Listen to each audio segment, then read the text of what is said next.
Sunday ശാലോമിലേക്ക് സ്വാഗതം. ഞാൻ Jose John Mallikassery. കഴിഞ്ഞ ദിവസം നെതന്യാഹുവും ട്രംപും തമ്മിൽ ഒരു ഹീറ്റഡ് ഡിസ്കഷൻ ഉണ്ടായ കാര്യം നമ്മൾ കഴിഞ്ഞ വീഡിയോയിൽ സൂചിപ്പിച്ചിരുന്നു.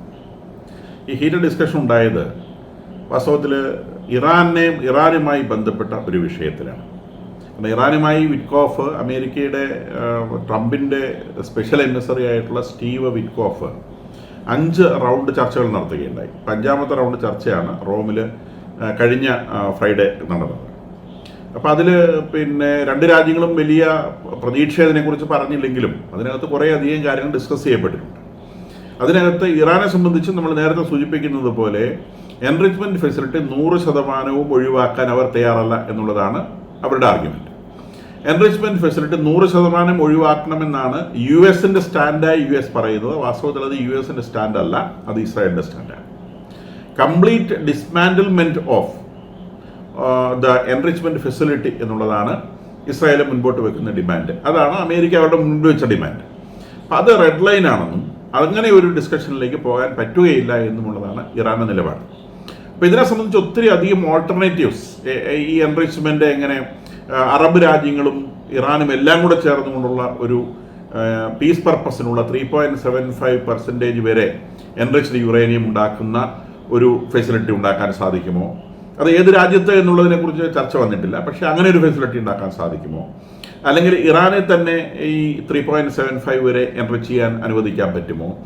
ഇങ്ങനെയുള്ള ഡിഫറെൻറ്റ് പോസിബിലിറ്റീസ് ഒക്കെ ഈ സ്ഥലത്ത് ചർച്ചയ്ക്ക് വന്നതായാണ് അറിവ്. ഇറാനെ സംബന്ധിച്ച് അവരുടെ എൻറിച്ച്മെൻറ്റ് ഫെസിലിറ്റി അത് 3.75 വരെയുള്ളത് നടത്തുവാനുള്ള അനുവാദം അവർക്ക് വേണം. അവർക്ക് വെപ്പൺ ഗ്രേഡ് യുറേനിയം ഉണ്ടാക്കാൻ താല്പര്യമില്ല, അല്ലെങ്കിൽ വെപ്പൺ ഗ്രേഡ് യുറേനിയം ഉണ്ടാക്കാൻ അവർ ശ്രമിക്കുകയില്ല. അത് ഏത് ഏജൻസിയെ കൊണ്ട് പരിശോധിപ്പിക്കാൻ അവർ തയ്യാറാണ്. ഇതാണ് ഇറാൻ്റെ സ്റ്റാൻഡ്. അപ്പം ഈ സ്റ്റാൻഡിൽ നിന്നുകൊണ്ട് ഒരു സെറ്റിൽമെൻറ്റിലേക്ക് എത്തണമെന്ന് വിറ്റ്കോഫിന് താല്പര്യമുണ്ട് എന്നാണ് പറയപ്പെടുന്നത്. ഇത് ഇസ്രായേലിനെ പറഞ്ഞ് ബോധ്യപ്പെടുത്താനാണ് അദ്ദേഹത്തിൻ്റെ, ഞാൻ കഴിഞ്ഞ ദിവസം പറഞ്ഞ ഒരു ലേഡി, വിദേശകാര്യ സെക്രട്ടേറിയറ്റിൽ വർക്ക് ചെയ്യുന്ന ഒരു ലേഡി, ഒരു ടോപ്പ് ഒഫീഷ്യൽ ഇസ്രായേൽ വിസിറ്റ് ചെയ്ത് നെതന്യാഹുവിനെ കണ്ട് ചർച്ച നടത്തിയത്. ആ ചർച്ചയുടെ അടിസ്ഥാനത്തിലുണ്ടായ ട്രംപും നെതന്യാഹുവും തമ്മിൽ ടെലിഫോണിലുണ്ടായ ഡിസ്കഷനാണ് അത് ഹീറ്റഡ് ഡിസ്കഷനായി മാറി എന്ന് പറയപ്പെടുന്ന സംഗതി. അപ്പോൾ ട്രംപ് അതിൽ നിന്ന് പറഞ്ഞു വെച്ചത് ഒരു നെഗോഷിയേറ്റഡ് സെറ്റിൽമെൻറ്റിലേക്ക് എനിക്കിത് എത്തിക്കാൻ സാധിക്കും, അത് ഇസ്രായേലിൻ്റെ താല്പര്യങ്ങളെ പൂർണ്ണമായും സംരക്ഷിക്കുന്ന തരത്തിലുള്ള നെഗോഷിയേറ്റഡ് സെറ്റിൽമെൻറ്റിലേക്ക് എത്താൻ സാധിക്കും. അപ്പോൾ ഈ ടോട്ടൽ ഡിസ്മാൻഡിൽമെൻറ്റ് എന്നുള്ള ഒരു സംഗതിയെക്കുറിച്ചുള്ള ആ ഒരു വേർഡിലാണ് ഈ ഡിസ്കഷൻ ഹീറ്റഡ് ഡിസ്കഷനായത്. അപ്പോൾ ഇതിനകത്ത് അവർ ട്രൈ ചെയ്ത വേറൊരു ഓൾട്ടർനേറ്റീവ് ഒരു താൽക്കാലിക കരാറിലെത്തുക എന്നുള്ളതാണ്. ഇറാനുമായി ഒരു താൽക്കാലിക സെറ്റിൽമെൻറ്റിലെത്തുക, അതായത് അവരുടെ എൻറിച്ച്മെൻറ്റ് ഫെസിലിറ്റികൾ പതിയെ റിമൂവ് ചെയ്യാനും അതുപോലെ തന്നെ എൻറിച്ച്ഡ് യുറേനിയം സ്റ്റെപ്പ് വൈസ് ആയിട്ട് അവിടെ നിന്ന് ഇറാനിൽ നിന്ന് മാറ്റിക്കൊണ്ടുപോകുവാനുമുള്ള ഒരു താൽക്കാലിക സെറ്റിൽമെൻറ്റിലേക്ക് എത്തുവാനുള്ള ഒരു ഓപ്ഷൻ, ഒരു ഓൾട്ടർനേറ്റീവ് ഡിസ്കസ് ചെയ്തു എന്ന് പറയപ്പെടുന്നു. ഈ ഓൾട്ടർനേറ്റീവിനെയാണ് നെതന്യാഹു നഖശികാന്തം എതിർത്തത്. അത്തരമൊരു ഓൾട്ടർനേറ്റീവ് പറ്റില്ല. ഒരു താൽക്കാലിക സെറ്റിൽമെൻറ്റ് എന്ന് പറയുന്ന പരിപാടി ഇതിനകത്ത് പറ്റില്ല. കാരണം താൽക്കാലിക സെറ്റിൽമെൻറ്റ് കിട്ടിയാൽ ആ താൽക്കാലിക സെറ്റിൽമെൻറ്റിൻ്റെ കാലഘട്ടം കൊണ്ട് തന്നെ ഇറാൻ ഇപ്പോൾ എന്താണോ ചെയ്തു വെച്ചിട്ടുള്ളത് അത് അവർ പൂർത്തീകരിക്കും എന്നുള്ളതാണ് ഇസ്രായേലിൻ്റെ ആർഗ്യുമെൻറ്റ്. അത് ട്രംപ് കൺവിൻസ്ഡ് ആയിട്ടില്ല. ട്രംപ് അദ്ദേഹം പറയുന്നതിന് അപ്പുറത്തേക്ക് ഇറാൻ പോവുകയില്ല എന്നുള്ള ഒരു ധൈര്യമാണ് അദ്ദേഹം പ്രകടിപ്പിച്ചത്. ആ ധൈര്യത്തിനകത്ത് കാര്യമില്ല എന്ന് നെതന്യാഹുവിന് 100% ഉറപ്പുള്ളതുകൊണ്ട് അദ്ദേഹം അത് വിലവെച്ചില്ല. അതാണ് അത് ഹീറ്റഡ് ഡിസ്കഷനിലേക്ക് പോകാനുണ്ടായ കാരണം. അപ്പം അങ്ങനെ ഒരു സാഹചര്യം വന്നാൽ ഒരു ഇൻ്ററിം സെറ്റിൽമെൻറ്റിലേക്ക് പോവുകയാണെങ്കിൽ, അല്ലെങ്കിൽ കംപ്ലീറ്റ് ഡിസ്മാൻഡിൽമെൻറ്റ് ഇല്ലാത്തൊരു സെറ്റിൽമെൻറ്റിലേക്ക് പോവുകയും അതൊരു കരാറിലെത്തുകയും ചെയ്യുകയാണെങ്കിൽ US-ൻ്റെ സഹായമില്ലാതെ തന്നെ ഇസ്രായേൽ ഇറാനെ ആക്രമിക്കും എന്ന് നെതന്യാഹു പറഞ്ഞതായാണ് മാധ്യമങ്ങൾ റിപ്പോർട്ട് ചെയ്യുന്നത്. ഞങ്ങൾ ഒറ്റയ്ക്ക് ഇറാനെ ആക്രമിക്കും, നിങ്ങളുടെ സഹായം ഞങ്ങൾക്ക് ആവശ്യമില്ല, അവരുടെ ന്യൂക്ലിയർ ഫെസിലിറ്റീസിനെ ഇസ്രായേൽ ഒറ്റയ്ക്ക് ആക്രമിക്കും എന്ന് പറഞ്ഞു. ഇതാണ് ഈ ഹീറ്റഡ് ആർഗ്യുമെൻറ്റിലേക്ക് എത്താനിടയായിട്ടുള്ള സാഹചര്യം എന്ന് പറയുന്നത്. ഇതിനകത്ത് ട്രംപും നെതന്യാഹുവും തമ്മിൽ ഇതൊരു ഹീറ്റഡ് ഡിസ്കഷൻ മാത്രമാണ്. ഇത് നമ്മൾ സാധാരണ ആളുകൾ തമ്മിൽ വഴക്ക് കൂടുന്ന പോലത്തെ വിഷയങ്ങൾ, രണ്ട് ഇൻട്രസ്റ്റുകൾ തമ്മിലുള്ള ക്ലാഷാണ് ഇതിനകത്ത് വരുന്നത്. ഇതിനകത്ത് ഈ ജ്യൂസിനെ കംപ്ലീറ്റ് ആയിട്ട് എലിമിനേറ്റ് ചെയ്യാൻ നിൽക്കുന്ന ജിഹാദികളാണ് ഒരു ഭാഗത്തുള്ളത്. ട്രംപിനെ സംബന്ധിച്ച് 2 രാജ്യങ്ങൾ തമ്മിലുള്ള പ്രശ്നമാണ്, ഇറാനും ഇസ്രായേലും തമ്മിലുള്ള പ്രശ്നമാണ്. നേരെ മറിച്ച് ഇസ്രായേലിനെ സംബന്ധിച്ച് ജ്യൂസിൻ്റെ എലിമിനേഷൻ എന്നുള്ളത് ജീവിതവ്രതമാക്കിയെടുത്ത ജിഹാദികളും എക്സിസ്റ്റൻസിന് വേണ്ടി ഫൈറ്റ് ചെയ്യുന്ന ജ്യൂസും തമ്മിലുള്ള ഒരു ക്ലാഷ് ആയിട്ടാണ് ഇസ്രായേൽ അല്ലെങ്കിൽ നെതന്യാഹു ഇതിനെ കാണുന്നത്.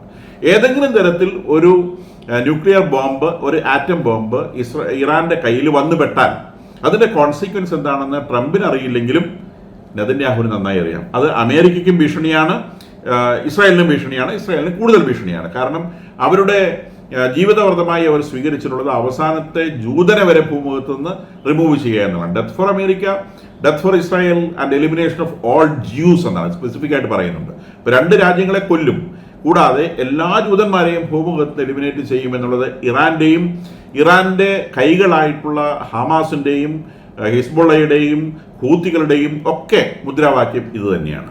അവസാനത്തെ ജൂവിനെ വരെ എലിമിനേറ്റ് ചെയ്യണം. അപ്പം ഈ ഇറാന്റെ കയ്യിൽ ഒരു ബോംബ് ഉണ്ടായാൽ ഒരു ജയിക്കുന്ന യുദ്ധമാണോ തോൽക്കുന്ന യുദ്ധമാണോ എന്നുള്ളത് വിഷയമല്ല. ഇസ്രായേലിനെ തീർക്കുക എന്നുള്ള ലക്ഷ്യത്തോടെ അത് നിശ്ചയമായും ഇസ്രായേലിൽ കൊണ്ടിടും. അതിന്റെ ആഫ്റ്റർ ഇഫക്റ്റ് എന്താണ് എന്നുള്ളത് ഇറാൻ ചിന്തിക്കുന്ന പ്രശ്നമില്ല. അതിന്റെ ആഫ്റ്റർ ഇഫക്റ്റ് എന്തായാലും അവരത് സഹിക്കാൻ തയ്യാറാണ്. കാരണം അവർക്ക് ജ്യൂസിനെ കൊന്നാൽ മതി, അവർ ചാവുന്നത് അവർക്ക് വിഷയമല്ല. കാരണം അവർ ഈ പ്രത്യേകതകളുള്ള സ്വർഗം, പിന്നെ എല്ലാത്തരം ഭൗതിക സുഖങ്ങളുമുള്ള സ്വർഗം സ്വപ്നം കണ്ട് ജീവിക്കുന്നവരാണ്. അവരെ സംബന്ധിച്ച് മരണമാണ് കൂടുതൽ അഭികാമ്യമായിട്ടുള്ളത്. അതിലേക്ക് അവർ നീങ്ങാൻ തയ്യാറാണ്. ഈ ഒരു കാര്യം ഇത് ട്രംപിന് തീരെ അറിയാത്ത വിഷയമാണ്. എന്താണ് ജിഹാദിസം എന്ന് അദ്ദേഹത്തിന് അറിയില്ല. കാര്യം പറഞ്ഞാൽ ട്വിൻ ടവേഴ്സ് തകർത്ത കാര്യമൊക്കെ അദ്ദേഹത്തിന് അറിയാം. അത് അമേരിക്കയുടെ കയ്യിലിരിപ്പോട്ട് തന്നെ അമേരിക്ക തന്നെ വളർത്തിക്കൊണ്ടുവന്ന ആളുകളാണ് അമേരിക്കയിലെ ട്വിൻ ടവേഴ്സ് തകർത്തത്. അതും അദ്ദേഹത്തിന് അറിയാം.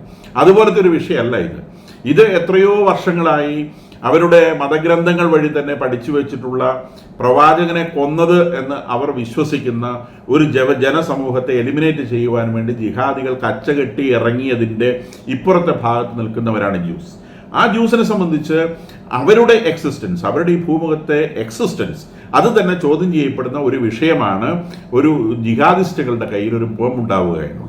അപ്പോൾ അത് പൂർണ്ണമായും അവിടെ നിന്ന് പറിച്ചു കളഞ്ഞാൽ മാത്രമേ അവരെ സംബന്ധിച്ച് അതിന് ഉത്തരമാവുകയുള്ളൂ. ഇപ്പൊ ഇതിൽ പലരും പറയുന്നുണ്ട് ഹമാസിന് പാലസ്തീൻ കൊടുത്താൽ ഹമാസ് അടങ്ങില്ല. പാലസ്തീൻ കൊടുത്താൽ ഹമാസ് അടങ്ങില്ല. ഹമാസിന്റെ കയ്യിൽ പാലസ്തീൻ എന്നൊരു ലക്ഷ്യമേ ഇല്ല. അവരുടെ മുദ്രാവാക്യത്തിനകത്ത് പാലസ്തീൻ രാജ്യം സ്ഥാപിക്കുക എന്നുള്ളത് അവരുടെ ലക്ഷ്യമേ അല്ല. അവരെ സംബന്ധിച്ച് പാലസ്തീന എന്ന് പറയുന്നത് പുഴ മുതൽ കടൽ വരെയാണ്. ഏതാണ് പുഴ മുതൽ കടൽ വരെ എന്ന് പറഞ്ഞാൽ? പുഴ മുതൽ കടൽ വരെ എന്ന് പറഞ്ഞാൽ ജോർദാൻ നദി മുതൽ മെഡിറ്ററേനിയൻ സീ വരെ എന്നാണ് അവർ ഉദ്ദേശിച്ചിട്ടുള്ളത്. ജോർദാൻ നദി മുതൽ മെഡിറ്ററേനിയൻ സീ വരെ എന്ന് പറഞ്ഞാൽ ഇന്ന് ഇസ്രായേലിന്റെ കയ്യിലിരിക്കുന്ന മുഴുവൻ ഭൂപ്രദേശവും അതിനകത്ത് പെടും. അത് മൊത്തം കിട്ടിയാൽ മാത്രം തൃപ്തിപ്പെടാൻ നിൽക്കുന്നവരാണ് ഹമാസ് എന്ന് പറയുന്നത്. അല്ലാതെ ഈ ഗാസായും വെസ്റ്റ് ബാങ്കും കിട്ടിയതുകൊണ്ട് തൃപ്തിപ്പെടുന്നവരല്ല. അല്ലെങ്കിൽ ഗാസായും വെസ്റ്റ് ബാങ്കും തിരിച്ചു കൊടുത്തിതാ നിങ്ങളുടെ രാജ്യം നിങ്ങൾ പിടിച്ചോ എന്ന് പറഞ്ഞാൽ ഹമാസ് ഈ യുദ്ധത്തിൽ നിന്ന് പിൻവാങ്ങുകയില്ല. അവർക്ക് വേണ്ടത് പുഴ മുതൽ കടൽ വരെയാണ്. നമ്മുടെ കോഴിക്കോട്ടൊക്കെ ഇവിടെ ഇവര് ഹമാസ് അനുകൂല പ്രകടനങ്ങളൊക്കെ നടത്തിയ സമയത്ത് അവർ ഉയർത്തിയ മുദ്രാവാക്യം ഇത് തന്നെയാണ്, പുഴ മുതൽ കടൽ വരെ. പുഴ മുതൽ കടൽ വരെ എന്ന് പറഞ്ഞാൽ ജോർദാൻ നദി മുതൽ മെഡിറ്ററേനിയൻ സീ വരെയുള്ള പ്രദേശം പാലസ്തീനികൾക്ക് അവകാശപ്പെട്ടതാണ്. അവിടെ നിന്ന് ജ്യൂസിനെ കൊന്നു തീർക്കണം എന്നുള്ളത് തന്നെയാണ്, ഒഴിഞ്ഞു പോവുക എന്നുള്ളതല്ല, കൊന്നു തീർക്കുക എന്നുള്ളതാണ്. അപ്പൊ ഈ ഒരു മുദ്രാവാക്യത്തെ അടിസ്ഥാനമാക്കി പ്രവർത്തിക്കുന്ന ഇറാനും ഇറാന്റെ കൈകളും അത് ഏതെങ്കിലും തരത്തിൽ സ്വതന്ത്രമായി കഴിഞ്ഞാൽ ഇസ്രായേലിന്റെ കാര്യം വലിയ അപകടത്തിലാവുമെന്ന് അവർക്ക് നിശ്ചയമുള്ളത് കൊണ്ടാണ് അവർ ഇത്രയധികം നിശ്ചയദാർഢ്യം, അവർ എന്ന് പറഞ്ഞാൽ നെതന്യാഹുവാണ് ഇത്രയും നിശ്ചയദാർഢ്യത്തോടെ മൂവ് ചെയ്യുന്ന ഒരു ലീഡർ ലോകം മുമ്പ് കണ്ടിട്ടില്ല എന്ന് പറയേണ്ടിയിരിക്കുന്നു. കാരണം ഇന്ന് അദ്ദേഹത്തിനെ സപ്പോർട്ട് ചെയ്യുന്ന, വോസിഫറസായിട്ട് സപ്പോർട്ട് ചെയ്യുന്ന ആരും തന്നെ ലോകത്തിലില്ല എന്നുള്ളൊരു വസ്തുതയാണ്. കാരണം ഈ ഇരവാദവുമായി ഇറാൻ എല്ലാ യൂറോപ്യൻ രാജ്യങ്ങളുടെയും അടുക്കള കയറി നിരങ്ങുന്നുണ്ട്. അപ്പോൾ യൂറോപ്യൻ രാജ്യങ്ങളിൽ നിന്നൊക്കെ നെതന്യാഹുവിന് മേലെ പ്രഷർ വരുന്നുണ്ട്. അപ്പോൾ അവസാനം ഏറ്റവും അടുത്ത സുഹൃത്ത് എന്ന് വിചാരിച്ച ട്രംപിന്റെ കയ്യിൽ നിന്ന് പോലും ഇവർക്ക് പ്രഷർ വരുന്നുണ്ട്. അപ്പോൾ ഈ പ്രഷറിൽ ട്രംപ് വാസ്തവത്തിൽ എന്താ ഇറാൻ ഉദ്ദേശിക്കുന്നത്? ട്രംപ് ആയതുകൊണ്ട് ട്രംപിന് ബിസിനസ് മോട്ടീവ്സ് ഉണ്ട് എന്ന് വേണം വിചാരിക്കാൻ.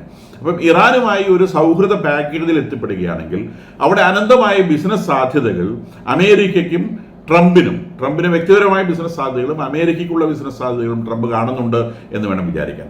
അതുകൊണ്ട് ഇറാനുമായി ഒരു സൗഹൃദത്തിലുള്ള അന്ത്യം, അതായത് ഒരു ടോട്ടൽ ഡിസ്മാൻഡിൽമെന്റ് എന്ന് പറയുന്ന ഒരു നിർബന്ധത്തിലേക്ക് വലിച്ചിഴച്ച് കൊണ്ടുവന്ന് അവരെ നിർബന്ധിച്ച് കുനിച്ചു നിർത്തി ടോട്ടൽ ഡിസ്മാൻഡിൽമെന്റ് കൊണ്ടുവന്ന് അവരുടെ ഒരു ദേഷ്യം, ഒരു അനിഷ്ടം സമ്പാദിക്കാതെ അവരെ പീസ് പർപ്പസിനുള്ള എൻറിച്ച്മെന്റ് അനുവദിച്ചു കൊടുത്തുകൊണ്ട് ഒരു കോൺട്രാക്റ്റിലേക്ക് എത്തുകയാണെങ്കിൽ, അല്ലെങ്കിൽ ഒരു കൺക്ലൂഷനിലേക്ക് എത്തുകയാണെങ്കിൽ, ഒരു പാക്റ്റിലേക്ക് എത്തുകയാണെങ്കിൽ അതൊരു പക്ഷേ ട്രംപിന്റെ അമേരിക്കയുടെ ബിസിനസ് താല്പര്യങ്ങൾക്ക് കൂടുതൽ ഉതകുന്നതാണ് എന്ന് ട്രംപ് വിചാരിക്കുന്നുണ്ടാവും എന്ന് വേണം വിചാരിക്കാൻ. അല്ലെങ്കിൽ ട്രംപ് ഇങ്ങനെ വല്ലാതെ ഈ ഒരു സ്റ്റേജിൽ, കാരണം അദ്ദേഹം ഇലക്ഷൻ മുമ്പ് പറഞ്ഞതോ അല്ലെങ്കിൽ ഇലക്ഷൻ കഴിഞ്ഞ് തുടക്കത്തിൽ പറഞ്ഞതുമായ കാര്യങ്ങളെ അല്ല അദ്ദേഹം ഇപ്പോൾ സംസാരിക്കുന്നത്. ഇതിനകത്ത് വേറൊരു കാര്യം ശ്രദ്ധിക്കേണ്ടത്, അറബ് നേഷൻസ് ഒക്കെ ഈ കാര്യത്തിൽ സൈലന്റ് ആണ്. ഇവരാരും ഇസ്രായേലിനോട് ഇറാനെ ആക്രമിക്കരുതെന്ന് പറയുന്നതേ ഇല്ല. കാരണം ഉള്ളുകൊണ്ട് അറബ് രാജ്യങ്ങളെല്ലാം ആഗ്രഹിക്കുന്നത് ഇസ്രായേൽ ഇറാനെ ആക്രമിക്കണമെന്ന് തന്നെയാണ്. കാരണം ഇറാന്റെ കയ്യിൽ ഒരു ന്യൂക്ലിയർ ആറ്റം ബോംബ് ഉണ്ടെങ്കിൽ നിശ്ചയമായും അത് ഇസ്രായേലിന് എന്നതുപോലെ തന്നെ അറബ് രാജ്യങ്ങൾക്കും നിശ്ചയമായും ഭീഷണിയാണ്. അറബ് രാജ്യങ്ങളുടെ മാസ്റ്റർ ആയിരിക്കുക, അറബ് രാജ്യങ്ങളുടെ ബോസ് ആയിരിക്കുക എന്നുള്ളത് ഇറാന്റെ ഒന്നാമത്തെ സ്വപ്നമാണ്. അത് കഴിഞ്ഞിട്ടേ അവർക്ക് ഇസ്രായേലിനെ തോൽപ്പിക്കേണ്ടതുള്ളൂ. ലോകത്തിലെ മുഴുവൻ മുസ്ലിങ്ങളുടെയും നേതാവായി വിലസുക എന്നുള്ള സ്വപ്നമാണ് ഇറാന്റെ ഒന്നാമത്തെ സ്വപ്നം. ആ സ്വപ്നം ആദ്യം ഭീഷണിയായി വരുന്നത് സൗദി അറേബ്യയ്ക്കാണ്. അത് കഴിഞ്ഞാൽ അത് യുണൈറ്റഡ് അറബ് എമിറേറ്റ്സ് ആണ്, പിന്നീട് എല്ലാ അറബ് രാജ്യങ്ങൾക്കുമാണ്. ഇപ്പോൾ ഒരു ആയുധവും കയ്യിലില്ലാത്ത ഒരു ഹമാസ് ഇസ്രായേലിലേക്ക് കടന്നു കയറിയ കഥ ഇസ്രായേലിനറിയാം, ബാക്കി ആർക്കും അറിയില്ലെങ്കിലും. എന്ത് ധൈര്യം വെച്ചുകൊണ്ടാണ് ഒക്ടോബർ 2023 ഹമാസ് ഇസ്രായേലിന്റെ വേലി പൊളിച്ചകത്ത് കയറിയത്? അവരുടെ എന്തിരുന്നിട്ടാണ്? അങ്ങനെ ചെയ്യാൻ ജിഹാദിസ്റ്റുകൾക്ക് ധൈര്യമുണ്ടെങ്കിൽ ഒരു ന്യൂക്ലിയർ ബോംബ് കയ്യിലിരിക്കുന്ന ജിഹാദിസ്റ്റ് എന്തു തന്നെ ചെയ്യുകയില്ല.